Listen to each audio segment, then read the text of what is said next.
Hey everyone, and welcome to the next edition of the Into the Rift podcast, a podcast about the Riftbound TCG. I'm Alex, and with me is Joe, as always. Joe, you're going to have to do some carrying this week because I have the flu, and we're not going to miss a week. We love the Riftbound scene, and we have so much to talk about today. But you might just have to carry the load a little more this week than usual. But my man, how are you today? Yeah, very good. As you can tell myself, a Timo hat, Alex. I went to the Riot Arena in Berlin last week to watch some Valorant with my girlfriend. They didn't have Riftbound, which of course I inquired about, but they did have a nice little Timo hat. So I'm not sure about the Timo hat and headphone combo I'm rocking, but it's the best I could do. That actually looks amazing. I love it. I think it works perfectly, to be honest with you. It's on the prize wall at Riftbound events as well, the Timo hat. I saw it on the prize wall, but they also had it at the Riot Arena. So I was like, yep, I'll take one of those. My girlfriend got herself a Poro hat as well, which I might borrow for next week's episode. Yeah. We just need a whole bunch of hats that we can rotate through, right? But Yeah. no, I think it looks amazing. I'm actually jealous. I need to fly out to Berlin just to get myself a Timo hat, I think. But this week we've got so much to talk about because not only do we have the second regional in China that had, we'll say it had results that are pretty consistent with what we would have expected, but we're also going to be talking about, like, in general, not just Draven being a challenge, which obviously we are very aware of. This is something that was picked up on relatively early in the Spirit Forge meta, that Draven's probably going to be an issue. But we're going to be talking about just purple as a whole, right? And whether or not purple itself, or chaos, is potentially overpowered from just a standpoint of, like, what these cards are able to do with battlefield control and just simply being able to manipulate the board state so effectively. We've got so much to talk about today, Joe. So why don't we actually just dive right into it? Now, right off the bat here, this is the results from the second Chinese regional. As you can see, we have 37 Dravens moving on to the second day. This is the second day, correct? Yeah, top 64, day 2. Yeah, day 2 top 64, you have 37 Dravens, which is absolutely mind-blowing. Yeah, more than half. And let's not forget, this is a tournament which incentivizes players to use underrepresented champions because you get that best of card. So not only is Draven like that high in terms of percentage, but it's also in a tournament setting, which people are almost discouraged in a way to use like the most popular deck. So it is really alarming. It's got to be said. But if you also look at the bigger picture, Alex, obviously Draven is by far and away the most dominant deck. But if you actually look at all of the other decks and how many of them are purple, the second most represented, Aurelia, the only one really with too many, is also purple. Annie, which had 2, also purple. Victor, the only deck with 2 players or more in the top 64 which doesn't use purple. So even if you sort of like get rid of Draven, right? Let's say you just ban Draven tomorrow, Alex. Probably the deck you would expect to replace Draven the most would just be Annie anyway, if we're honest, with it being the same color pairing. So we're definitely going to take a deeper dive into purple or chaos as a domain, why it's having such good results now, maybe why it struggled a little bit in set 1, and also just sort of like which cards are leading the charge in enabling purple to be so strong. Absolutely. And do you want to start with the actual deck lists from the regionals? So we did have we have 3 that we want to talk about, because like the top 3 was a Draven, believe it or not. Would you believe that a Draven did in fact win? So we have the first place Draven here. Anything specifically you want to highlight? I think we can sort of skim through this one because we've looked at a lot of Draven lists. There's certainly some cool stuff. The Mind Splitter being a nice top end option, which I don't think you always see, that ability to discard an opponent's card. But if we look at the bottom here, Fight or Flight, Rebuke, Ride the Wind. And those are 3 of the cards we're going to discuss quite heavily moving forward. Switcheroo, also like another new combat trick this deck gained access to. And purple in general just got some really strong and competitive 2-cost units in this format as well, with Overzealous Fan and Treasure Hunter, both like the full play set. So we know that Draven is really good, but as this sort of episode is going to continue on, we're going to focus a little bit more specifically on the purple cards. There is quite a lot of talk at the moment, Alex, about Draven Legend ability, maybe receiving some sort of like errata nerf. Riot have said in the past that they want to use erratas not to balance things, but rather just to sort of like fix things which weren't quite intended in how they intended the cards to be. So a lot of people have suggested that maybe Draven could be errated where it's tapped after you use its effect, because at the moment you can draw multiple times off Draven in a single turn and in your opponent's turn as well. Whereas if you had to exhaust Draven when you draw a card, that would limit his power a little bit, and I think make it a bit more reasonable. But yeah, my fear is that maybe some of these purple cards in general are just going to prove to be extremely strong regardless of the champion. And of course, Draven's got a very good chosen champion, very good legend ability, very good signature gear. It's a good color pairing. So that's a big reason it's doing so well. But yeah, I'm really wanting to focus in on these purple cards in just a bit. Yeah, absolutely. And so this was the first place Draven shell. Going to the second place, we do have a Fiora. Fiora, obviously it's doing very well right now, which is great. Has been very consistently performing in the Chinese regionals. What are your thoughts on this particular shell?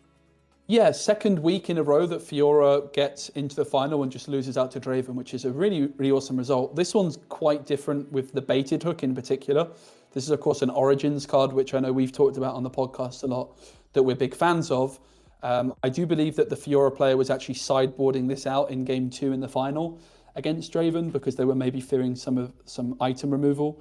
But baited hook just gives this deck like a really big point swing, and you can sideboard it out and the deck still functions in game 2 and game 3. So you can almost like bait your opponent into sideboarding in gear removal to deal with your baited hook, but your baited hook already sort of wins you the game in game 1. So it's a really cool card to see putting in some serious work. Fiora as a deck looks to be very competitive based off its early results. You've got lots of tempo options, with like Punch First being like a really key card in this color, being orange. Good signature spell, which gives you a counter. And I think Akshan as well is going to prove to be a bit of a star of the metagame, with the fact that it can steal your opponent's gear, and gear does seem so popular. Yeah, Akshan specifically seems like the perfect sideboard card for orange for sure. There's no question about that. I love the idea of the hidden blade being used here as well. We have Punch First, which is obviously an incredible card, able to swing the tempo at a battlefield very effectively. Yeah, it's good to see Fiora doing as well as it is. Going to our number 3 deck, or third place deck, I should say, it's Ezreal. Now this is a little bit different. Ezreal has had some good results, but is this the first top 3? Yeah, it was top 4 in there, and they didn't have like a third place playoff. Maybe it went to seeding, but certainly it lost in the semi-finals, and it was a nail biter to Alex. It was like 100-minute match or something along these lines against the Fiora player, and it was really, really close. But this Ezreal shell is particularly interesting. Probably next week, we might do an episode where I cover Ezreal and Teemo in a little bit more depth, or maybe that'll be on my own personal channel. But I've actually been playing blue and purple together. I have like 200 games played. I was thinking my deck was going to say somewhat secret, but this kind of shell is looking to be really, really good. The pit crew, Alex, in particular, is unbelievably strong with this cull card, the equipment. So pit crew is a set 1 card. When you play a gear ready me, it costs 3 energy and it's 3 might. So it's like the perfect play to make if you're going second on turn 1. And then the cull card, which is a new equipment, it costs only 1, and it costs a purple power to equip it. When I conquer, play a gold gear token exhausted. Now what this means is that if you can attach the cull to your pit crew conquers, then you will play a gold gear token readying your pit crew.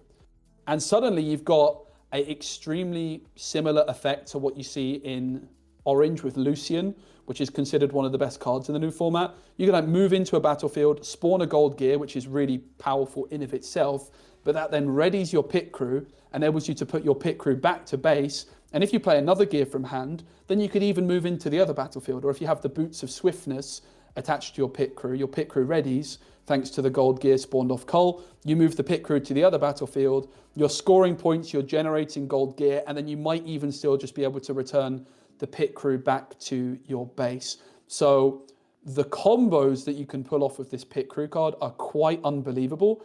And it's meaning that Ezreal, which you might have viewed as like a more control heavy deck on paper, is actually turning into a bit more of a tempo orientated deck. And this pit crew cull combo is just honestly gross. It's so good. It's so strong. And the pit crew has other synergies with the card sharp, which spawns gold gear. That's kind of the key thing with the pit crew is playing a gold gear token will ready the pit crew. That's kind of what makes it seem a little bit, I don't want to say overpowered necessarily, but certainly what's allowing this deck to compete with decks like Draven. Of course, and this deck does run 3 Seals of Discords. That's actually hilarious. I know that you really like seals, and this deck has 3 of them, which is somewhat unique. I think this might be one of the first top-performing decks we've seen with 3 seals. Yeah, I think you might be right. And I've been quite surprised we haven't seen more purple decks using the shell. I've got, like, again, 200 plus games with Ezreal, Seal of Discord, and Cold Shot. This 3-card combo is unbelievable. Obviously, when you've got Ezreal as your chosen champion, it's natural that you would want to play this package. But it's definitely an option for other purple decks as well. The way this combo works is if you have a Seal down on the board and an Ezreal down on the board already, obviously you could use the Seal to pay the power cost for Ezreal the previous turn. Then when you ready everything up, if Ezreal and your Seal are still on the board, you can tap your Seal and play Cold Shot, and Ezreal will pay the second repeat cost. So you get to look at the top 4 cards of your deck, adding 2 of them into your hand, and all it takes was a tap of a Seal. Like, it's unbelievably good when you have this combination of cards down on the board. So blue-purple is looking really good. I am a little bit sad that people are realizing this now, because I was really hoping to go under the radar with this color combination going into Bologna. But what that does mean, Alex, is I've decided to sort of open up coaching. So if people are looking to get coaching, particularly on Teemo or Ezreal, I have now opened up Riftbound coaching for the first time. I feel confident enough in my sort of my skills as a player and deck builder in Riftbound set 2 that's something I wanted to offer. So if people are interested, they can find the link in the description and hit me up. And maybe next week I might even release my deck lists for Teemo and Ezreal and offer coaching on those as well specifically. So if that's something people are interested in, no pressure, of course, but I'd love to do some more coaching for Riftbound. Of course, yeah, absolutely, yeah. That'll be down in the description as well. You know, we're gonna even pin a comment too. I think that that would be helpful for people to see that. But yeah, so that basically takes us through the top 3 decks, and we have more Draven decks. So I don't know if we really want to talk about those, but generally speaking, I think it's probably the moment that we talk about purple as a whole. The purple problem, as we kind of mentioned here. There are so many purple cards in both sets that have been remarkably powerful, and as a result, Chaos itself has been one of the best archetypes to play in Riftbound since its inception. That seems to be consistent in Spirit Forge. Now, obviously, the legend abilities play a huge role in the viability of the individual cards and everything like that. But as a whole, we are seeing this pattern that, like, purple tends to be incredibly powerful. So, Joe, what are your thoughts? Yeah, and I think, like, the immediate question people will ask is, if purple, why is purple suddenly so good, right? Like, set 1, all the talk was about Kai'Sa and about Yi. Annie snuck in, of course, at the end. And that's a really good question, and it's not super simple to answer. But I think one thing that's worth bearing in mind is the card pool from set 1 to set 2 has just doubled in size. That's only going to happen once in the history of a card game, where a card pool can double in size. And in a game like Riftbound, where you're picking one color, purple, and having to pair it with another color, the bigger the card pool becomes, the less important that second color really becomes. The system that you do here with deck building, where you pick 2 colors, is identical to Disney Lorcana, which is a game I've got a huge background in. And interestingly, purple is the best color over there. You can kind of like get to a point where you say, okay, I'm playing purple for sure, but then the big question is, what do you pair purple with? Draven is obviously by far and away with red, like the obvious choice here. One thing that purple's got to its big advantage this format is Kai'Sa was arguably its biggest weakness before. Kai'Sa with cards like Falling Star could very easily sort of outmaneuver the purple players and sort of just remove everything they play, right? Annie obviously snuck in as seeing some competitive play towards the end with that extra tempo. But now that purple has access to gear, for example, like that +1 on the Cull or the +2 of some of the other gear equipment, suddenly means that Kai'Sa isn't quite as good. The deck also now has access to counter cards with Hard Bargain. So overall, like, purple is just a little bit better into the rest of the meta with some of the new additions. But actually, Alex, it's some of these set 1 cards, which prove to be really good in Annie in particular, which are just seeming to be extremely powerful overall. So Ride the Wind is a really good example here, right? When you look at the card, when you first see this card, you're like, yeah, okay, that's pretty good, but it's expensive. It costs a power. Until you start realizing that actually what this card enables you to do is score points in your opponent's turn, right? And suddenly, when you realize that, the card becomes, way better than it first appears. And that's a big reason Annie had so much success, is because of the Annie Ride the Wind combos. This is a card which mechanically is scoring you a point. And it comes down to Riftbound's point scoring system being quite unique and different, and how some of these purple cards are interacting with that system, right? A way of scoring a point for just 2 energy and 1 power is actually absurdly strong, particularly when it enables you to score points in your opponent's turn, which you otherwise wouldn't be able to do. Other cards in purple, which sort of do something similar, is Fight or Flight, which has obviously been a pretty big staple, Alex, for a long old time. There's just so many of these purple cards which look strong on first glance, but once players have become more familiar with Riftbound as a game, they've just proven to be even more impactful than you might first think, because of how they interact with the point scoring system overall. Yeah, absolutely. And what I should mention, though, I think it'd be beneficial for some of the people listening. Do you maybe want to explain how the process of scoring points on the opponent turn works with something like Ride the Wind? Yeah, so Fight or Flight, you're not going to be able to use, you can use it in your opponent's turn, but that's more to stop them scoring, right? But with Ride the Wind, Annie's a really good example, right? If a showdown is started, Ride the Wind is an action speed. So you could, for example, if there's one battlefield, you've got all of your cards in, the other battlefield's empty, you could use, if your opponent starts a showdown, Ride the Wind on one of your own cards, moving it from one battlefield to the other. You basically have 2 showdowns happening at once in that way. The first showdown would resolve that your opponent initiated, but then you've got, I think they call it a surprise attack or something like this, or a surprise defense, where you start scoring in your opponent's turn. And Ride the Wind's really unique in being able to achieve that. I think the problem with this card is Ride the Wind is also really good in your own turn. We saw in the finals last week in the regionals, the player using Ride the Wind on their second turn to score an additional point, and it was really good. They got extra gold. So Ride the Wind's good in your own turn, but it's also really good in your opponent's turn, and there isn't really much risk or downside to such a card existing. These kind of purple cards have huge potential, and the floor of them is also quite high, right? Ride the Wind being able to move something and ready it. We know from Riftbound, now we've been playing for a long time, that moving cards is really strong. It's sort of how you score extra points in the early game. So purple just seems to have access to so many ways of scoring cheap points with very little downside. Yeah, and I mean, there's so many different cards as well from the base Origins set, even Rebuke, right? I think this card is one of the ones that I think gets glossed over far too often. I think this is a fantastic spell, and it's one that can really change the tempo of a particular match.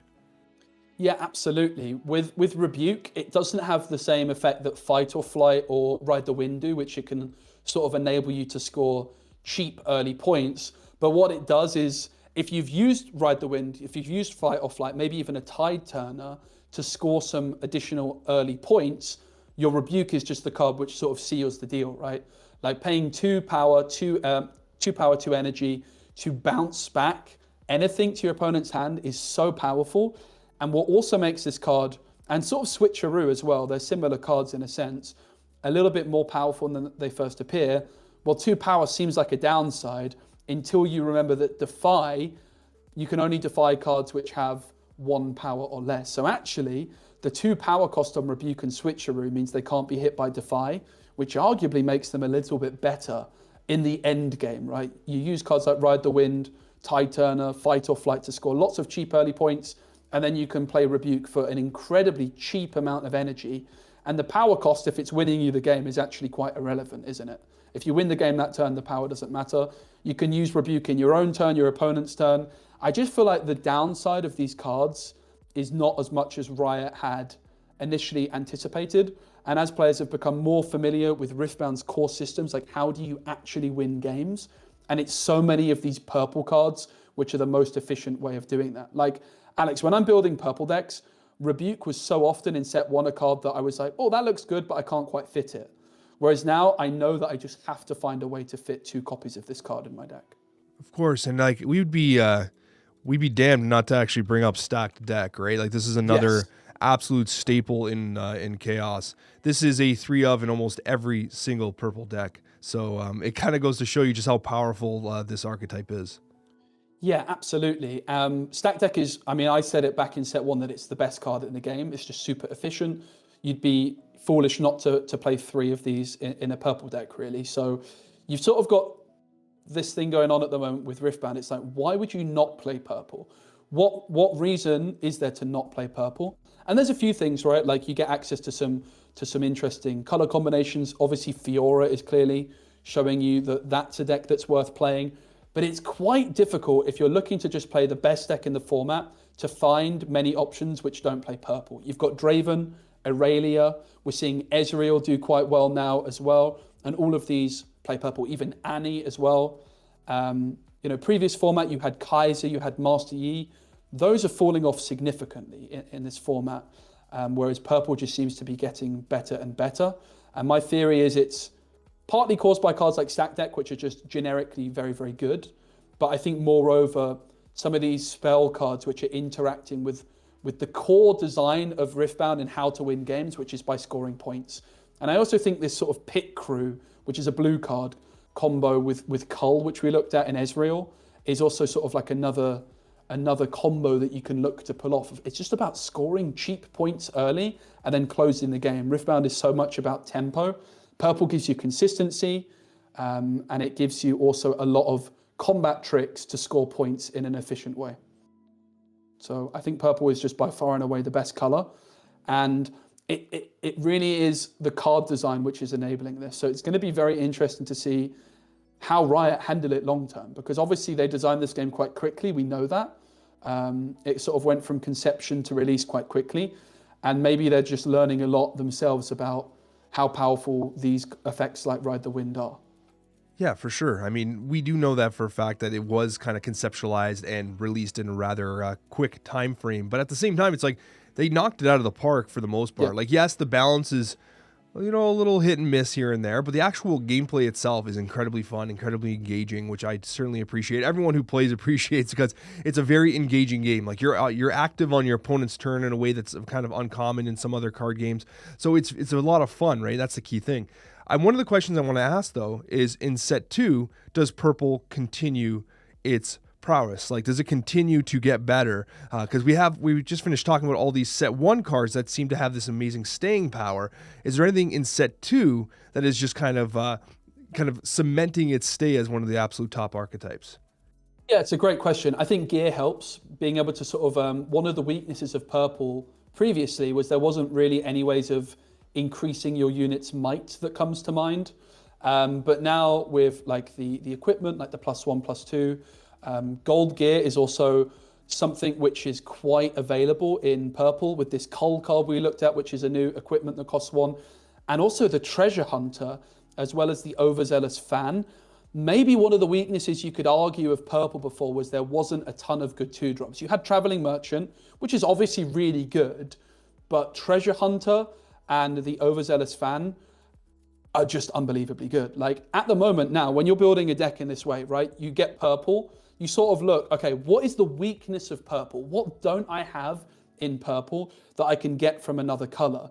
Previously, it might have been access to lots of good 2-drops. I don't think that's the case anymore. Maybe the main thing that you miss in purple is hard targeted removal. Okay, you have Fight or Flight, Rebuke, that are sort of like pseudo removal, whereas obviously Fury or Red has access to cards like Falling Star, which just actually delete cards from the board, right? And maybe that's why we're seeing purple and red be such a dominant combo. And of course, also the other thing you look for when you're playing a purple deck, you look for a really good chosen champion, a really good legend ability, and a really good signature. And Draven just ticks all of those boxes, right? It's got an unbelievably good color pairing. I think red is what sort of filling the gaps of what purple misses the most with cards like Falling Star. You get an unbelievable legend, an unbelievable chosen champion, and a really, really good signature gear as well. So I think that's a big reason we're seeing Draven really shine, is because it's just the best option to pair with purple. But I do think at its core that purple is great. Like if I was For me, Alex, I've been thinking a lot about Bologna, and immediately I said, okay, Draven is like the rock in terms of like rock, paper, scissors. Most people will just go, okay, I play Draven. Sort of the paper option of the next most obvious is just play a purple deck, which isn't Draven, to chase those best of cards and maybe get a good result. And then you've sort of got like, there's going to be a few people that are just looking to play something different entirely. But I just think that purple is by far and away the best color, and I think it's very difficult to justify not playing purple, with a few niche exceptions. Like Fiora clearly seems to be one of those decks which can compete without playing purple. It was exciting. I think it was last week we had an Ari finish top 4, which was kind of neat, right? And that's one of the heroes that I'd always thought was going to do particularly well, but just never ended up kind of breaking through on the meta, right? Now, what are your thoughts on Coccia? Because this seems to be a contender for one of the better meta cards for purple. Yeah, and I wanted to highlight Coccia in particular because it's in the thumbnail. Because again, we talked about how in Spirit Forge now the card pool has doubled, and as you know, Alex, I'm a massive fan of seals. And when you put a seal in your deck, you're usually almost always, probably the new Ornn decks are going to be the exception, where you can play 2 color seals. But every other deck, if you're playing a seal, you're just going to pick which color seal you want. You're going to play 3 of them. And that really is going to change how your deck is built. For example, we saw that Ezreal deck, right, with 3 purple seals. You're going to be looking at a lot of cards which have the purple power cost, and you're going to want to limit the amount of cards which have the power cost of the other domain that you play. You could play a few with gold gear in particular. You can actually do that now. But what ends up happening is if you put a purple seal into your deck, or even a green seal, the rest of your deck is going to very much skew towards that one domain as a result. And that's just something that's going to happen with the design of seals. But if you've got a combo like Ezreal, purple seal, cold shot, like I just look at this package and I'm like, okay, why would I not play it? Like if I'm going down the seal route, why would I not play purple seal route, right? Like why would I not play this card package? It's just another reason that purple is so good. It kind of has like the best seal card pool, right? There's so many cards with a purple power cost that you want to play already. Rebuke, Ride the Wind, Mind Splitter is like one that's popular. You can hide cards with the seal. So it's just something that's interesting to take note of, is how these seals, if you do include them, can really skew your deck heavily, certainly in power costs in one direction of domains. Okay, so I've got some stats for you, Alex, from the recent event. So Draven was 37 out of the top 64, which is 57.81%. But, which this is of course going to include Draven, purple or chaos was 54 out of the top 64, which is 84.38% of the top 64 at this weekend's regional in China was purple. The only legends which weren't purple in that top 64, there was 2 Victor decks, 1 Fiora, 1 Ornn, 1 Kaiser, 1 Rek'Sai, 1 Lucian, 1 Leona, 1 Azir, 1 Set. So of course it's possible to break this, and I'm not saying that there aren't other decks which you can play at a competitive level. I think there's a huge skill ceiling in the deck building in Riftbound, and it's very, very doable to compete with pretty much any legend. But clearly, based off this data, not only is Draven dominant, but actually purple as a whole. That is not a healthy number to have, right? 84% of a top 64 being one color, I'm sure is not what Riot were hoping for. Yeah, 84% is actually wild. And there's no way that was like the design intent of the Riftbound team when they went into it, right? It goes to show just how powerful purple is. And the thing is, as we said, like the purple problem, because these are the earliest sets, set 1 in Origin, set 2 in Spearforged, these are cards going to be available to us for, until there's a rotation or until they get eroded or something like that. So it's going to allow purple to be this very consistent power in the meta for Riftbound going forward, until future sets might create these release valves that'll counteract purple in some way, right? And give some of the other colors some additional tools to at least punch back a little bit, right? Because quite frankly, 84% of the meta is way, way, way too high if you want to have an engaging experience in any competitive card game. Yeah, definitely. And I think like Riot have pretty much said they don't want to use errata for balance, but they could ban things, right? They could ban things, and they could like re-release cards similar to, for example, Ride the Wind, Fight or Flight, with like slightly, I think the way to do it is you can keep those high ceilings, but you need to lower the floor. There needs to be more risk involved in including cards like this in your deck. The power cost of something like Ride the Wind doesn't seem to be enough of a downside. Obviously, Riot have done a card game before with Legends of Runeterra, but possibly the biggest difference from designing a digital card game and a paper card game is how you can balance things when they've already been released. Of course, in a game like Runeterra, you can just do a patch and change the numbers on the screen and you're good to go. But that's certainly not the case with a physical card game. So it will be very interesting to keep our eye on it. I wouldn't be too surprised if at some point, like with set 3 perhaps, that Riot just release a ban list and we start going down that route. But obviously it's way too early to be going down that route, but it's definitely something to keep an eye on, and would definitely be interested in hearing in the comments what people think Riot should do about this problem, if anything. Is it too early to act? What do you expect them to do? What do you want them to do? I'd love to see what people are thinking about the purple problem as we've deemed it. Of course. And you know what, that more or less is going to do it for this week's episode. A bit of a shorter one. My health is failing me, and quite frankly, guys, I think that it was still a really cool conversation. One that I think we have to revisit soon, especially as future sets come out, see how purple is impacted. But more or less, guys, thank you so much for watching. As we mentioned prior, Joe's coaching links are going to be down in the description and in the pinned comment as well, so be sure to check those out if you're interested in becoming the best Riftbound player that you can be. Thank you so much for everyone for joining us this week, and we'll see you on that next one.